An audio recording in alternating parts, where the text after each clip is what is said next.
غرونو کې الله څه حکمت اچولی تاسې وطنونو کې د دشتو طالبانو خو تاسې خو د نیمروز و د فرا طالبان دشت وطن مو ده که نه تاسې وطنو کې روانې اوبه سته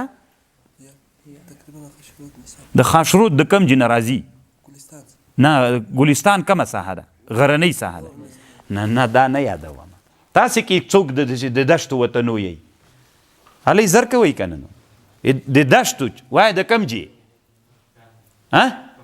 پکتیکا کومه ولسوالۍ دشته ده غرونه سته دا ویده ده زه د دشتو وطن کې دا خو دا هم دشته ده دا دشته نه طالبان دا هم داسې دشته چې په سترګو غرونه نه معلومیږي دا فرا دشته ده داسې ما کوموله نه زه هم بلد یم فرا د دشتو وطن اوس طالبان اوس هلمند شمالي هلمند و جنوبي هلمند فرق کوي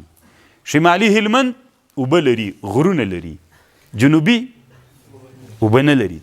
دغه رود کتربان کې ذاتي اوبه نه لري په جنوبي هلمند کې اوس تاسې د ما خبرو ته غوږ ونیسئ غرونو کې الله څه فایدې پیدا کړي ډېرې فایدې په غرونو کې شته خو تر ټولو نه یوه لویه فایده طالبانو چې دلته علامه شهاب الدین الوسي رحمه الله ویلې هغه درته وایم طالبانو تاسې کله چې فکر وکئ د مځکه کې کله چې یو دیګ وي د دیګ په سر باندې چې دیګ ښه ګرم سي سر پې کېږدئ خو چې دوه سره دا دیګ ولري څو سره ولري دوه سره ولري دا دیګ چې دوه سره یې پیدا کړل نو یو دیګ سر خو پیښی ده هغه یو دم ترې رایسته که دا بل د تپ چې تر جګ سو دی تپ ته یې څوک ونیسه دا بل دا یخ بل ګرم و دا یخ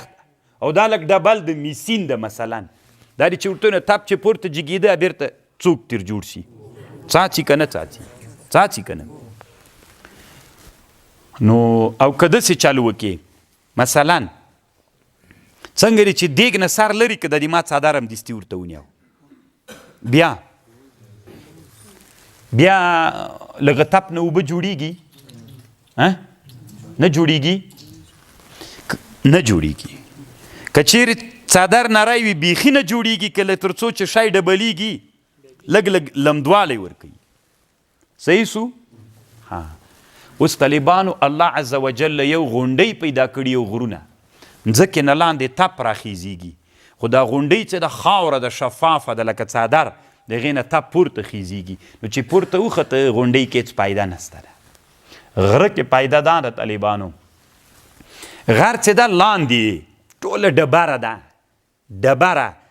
داسې ډبره طالبانو چې تپ راخیزي نو هغه تپ د مځکې هغه نه پرېږدي چې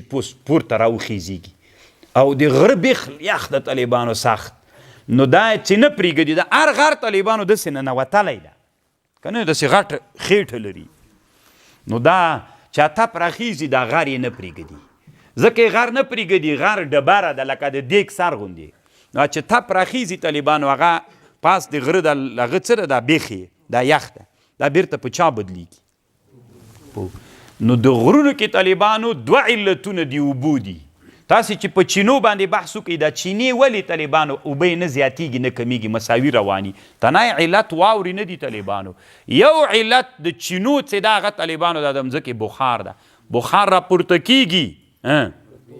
طالبانو بیرته کېږي نو هغلته لاندې بیا د غرونو په بیخونو کې یا د مځکې په خېټې کې غټې ټانکۍ دي الهي نو دا ورځي هم هغې کې ورچوړېږي بس هغه ټانکۍ ټولې ډکې وي هغه ټانکۍ چې ډکې سولې کله کور کې چې ټانکۍ ډکه سي اوبه ترې راچوړېږي ځتي که نه دا ټانکۍ الله عز وجل ډکې کي ډکوالی یو د واورو سي د بارانونو سي بل علت یې څوک سي دغه د بخار مسله سي نو ټانکۍ چې ډکه سوله اتې دلته چې نه ځان ته جای پیدا کړي اوبه ترې نه روانې او هغه په خپل مقدار باندې روانې وي خو یوه فایده بیا د واورو کې بل هم سته طالبانو چې په غرونو باندې وغورځېدله دا تپ طالبانو نورم په اوبو ډېر بدلیږي تاسې که فکر وکئ د ټول افغانستان اوبه چې دي که د شمالي افغانستان دي که جنوبي افغانستان دي د هندوکش نه دي که نه د کونړونو اوبه له کوم ځای افغانستان کې غټ نهرونه چې دي د کوم ځای نه دي د کونړ د پنشیر د هلمند سیند طالبانو ځکه زه خو تللی وم طالبانو داسې د اروزګان پخوانی غور د طالبانو ښه علما وایي د کزک اوبه دې ته د کزک اوبه وایي په پخواني تاریخ کې د کجکي نو دا د کزک اوبه د غور نه راځي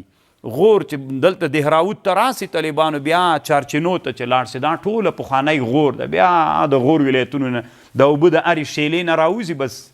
نو دا ټوله ساحه د غرونو ساحه ده دا غرونه طالبانو داسې د هندوکش نه ان د هلمند تر بغرامه پورې داسې پراته غرونه چې دي دا ټول د هندوکش سلسله ده او دا هغه طرف ته هم د غر داسې پروت ده لکه مثلا دې جومات کې داسې پروت ده دې کونج نه تر دې کونجه دې طرف ته هم اوبه روانې دي هغه طرف ته هم اوبه روانې دي نو علت د غرونو یوه لویه فائده الله عز وجل دا کړې ده چې عیونو چینې و کاریزونه و اوبه دا ټول د دې نه راوځي خبر باندې پوهېږئ صحیح د واورې علتونه دي طالبانو په هلمند کې یوه ولسوالۍ ده زمینداور ورته وایي مساقله مخکې خو دا ټوله طالبانو دا مځکه ټوله په زمینداور یادېدله نو هلته بیخي ډېر کاریزونه دي علت یې دا ده پورته د بغرام او د بغني غرونه پې باندې پراته دي چې دا پخوانی غور د طالبانو خو نور هلمند کې کاریز ولاکه په دوربینه مو ویني په دشته کې 2 میلیونه چې مځکه پسې غاوچه کې هم را پیدا به نه کړي دلته په سوونو کاریزونه شتون درلوده نو دا طالبانو د غرونو منفعت ده وجعلنا فيها رواسي الله وی مونږ پیدا کړي پکې څوک دي رواسي دي وانهارا او پیدا کړي مو دي نهرونه دا هم طالبانو د الله یو بیا خو طالبانو غرونو باندې چې بحث کوي نور هم ډېرې خبرې دي په غرونو کې بیخي ډېرې خبرې دي دا خو لږ ولي الله نهرونه پیدا کړي دي نهرونو کې د الله څومره لوی حکمت ده 4 نهرونه دي چې الله صحیح د مسلم شریف حدیث ته 4 نهرونه دي چې الله عز وجل دا د چا نهرونه ګرځولي د جنت سیحان و جیحان فرات و نیل